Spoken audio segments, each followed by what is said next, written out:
Hello guys, welcome back to my channel. তোমরা সবাই কেমন আছো? আশা করি সবাই খুব ভালো আছো আর আমরাও খুব ভালো আছি।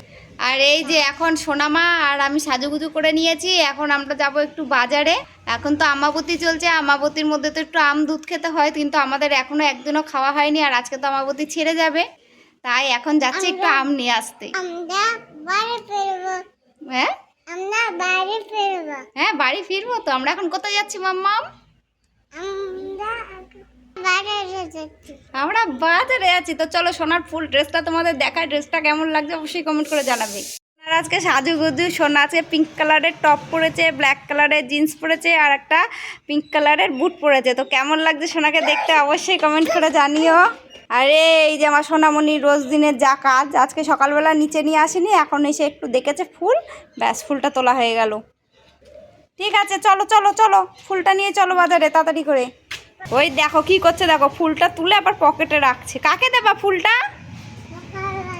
গোপাল ভাইকে দেবে ও, তাই জন্য পকেটে করে ফুলটা নিয়ে নিল। চলো গেট খোলো। পারবে গেট খুলতে? পারবে না? না কেন? খোলো, আস্তে করে খোলো। কুকুর কুকুর দেখো, সাবধানে। বাস স্ট্যান্ডে আসার পরে আমি আর সোনা মাছে অনেকক্ষণ ওয়েট করছিলাম বাসের জন্যে। ঘরের থেকে বেরিয়েছিলাম 12টা নাগাদ, আর এখন প্রায় 12:30 বেজে গেছে। তারপরে শেষমেশ বাস না পেয়ে একটা অটো পেলাম, তো অটোতেই উঠে পড়লাম। আর এখন অটো করে আমরা যাচ্ছি পারেঙ্গিপাট্টায়ের বাজারে।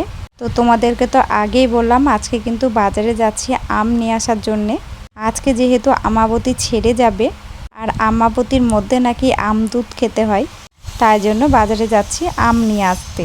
বাজারে যাবার সময় এই রাস্তাটা দেখো কত সুন্দর লাগে, দুই ধার দিয়ে বড় বড় গাছ আর মাঝখান দিয়ে চওড়া রাস্তা। আর রাস্তাগুলো দেখো একটু ভাঙাচড়া নেই, খুব সুন্দর। তো গল্প করতে করতে আমরা চলে এসেছিলাম বাজারে। আর বাজারে আসার পরে এখানে একটা দোকান থেকে আমরা আম নিয়ে নিয়েছি।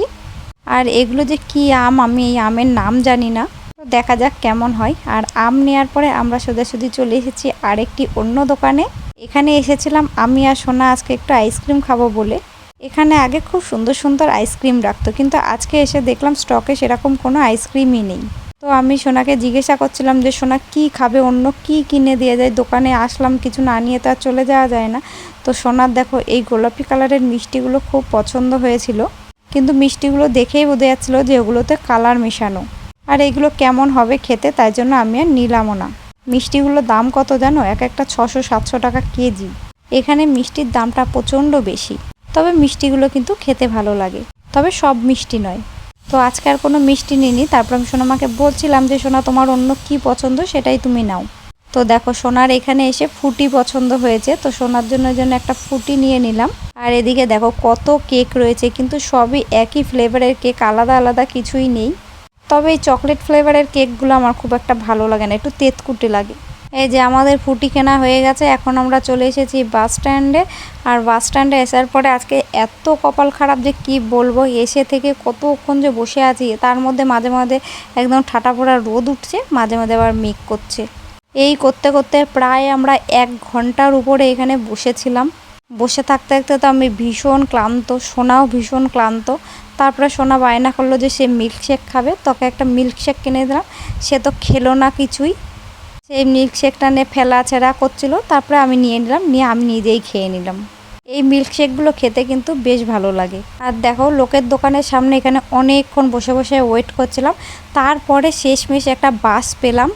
তারপরে আমরা বাসে উঠে একটু শান্তি পেয়েছি, বাইরে এত পরিমাণে গরম।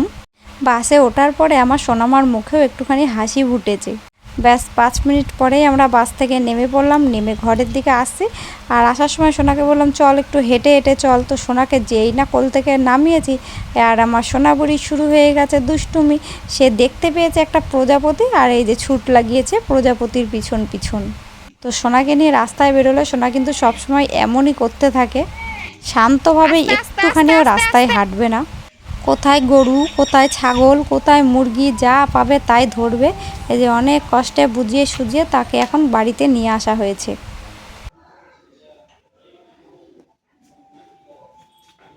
হাতে লাগবে, চলো চলো চলো চলো।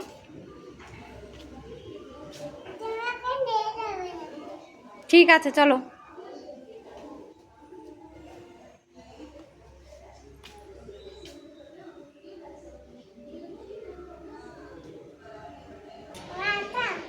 যাচ্ছি, চলো চলো চলো চলো।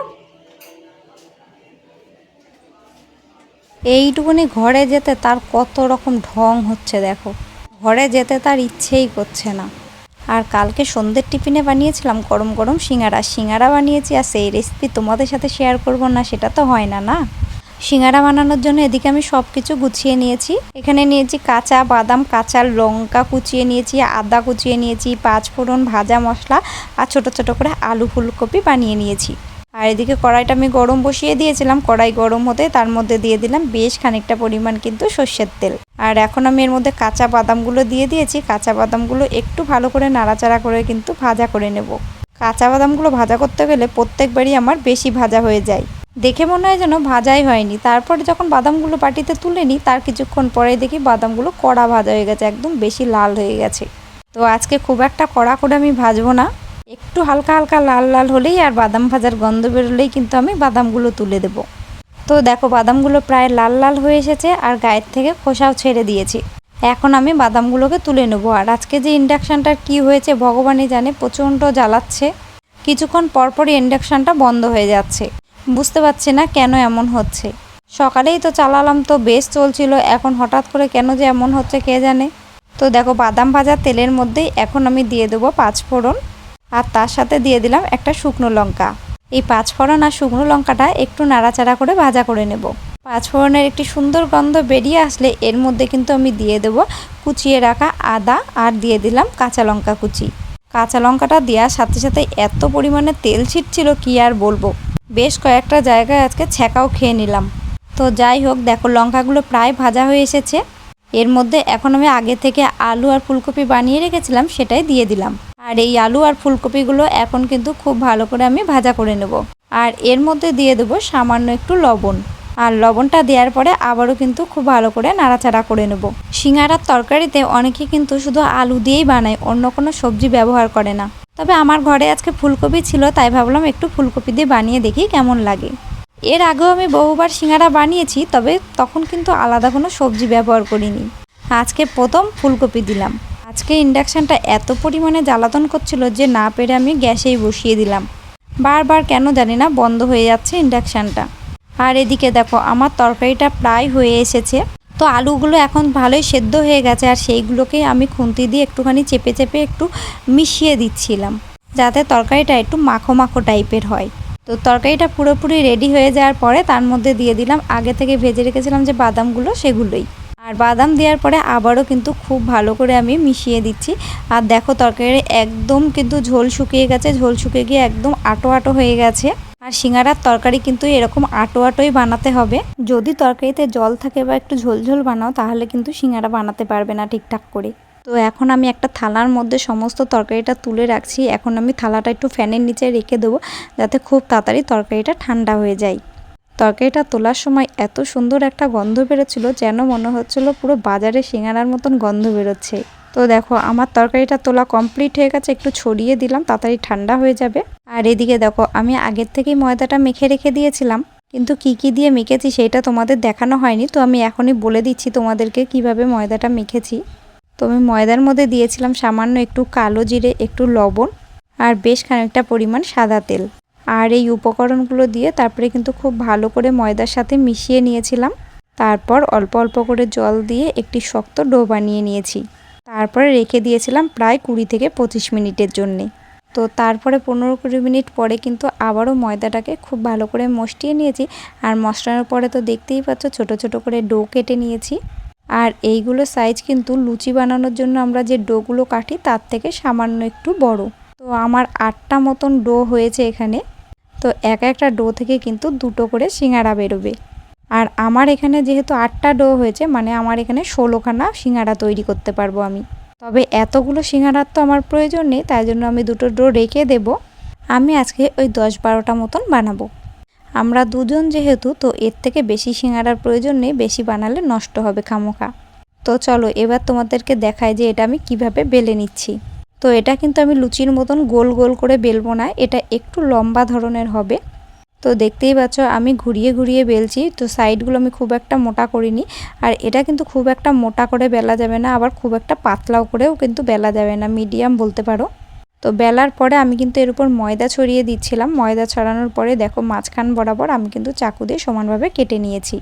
তো দেখো একটা গুচি থেকে আমার কিন্তু দুটো সিঙ্গারা বানানোর জন্য তৈরি হয়ে গেছে লেচি।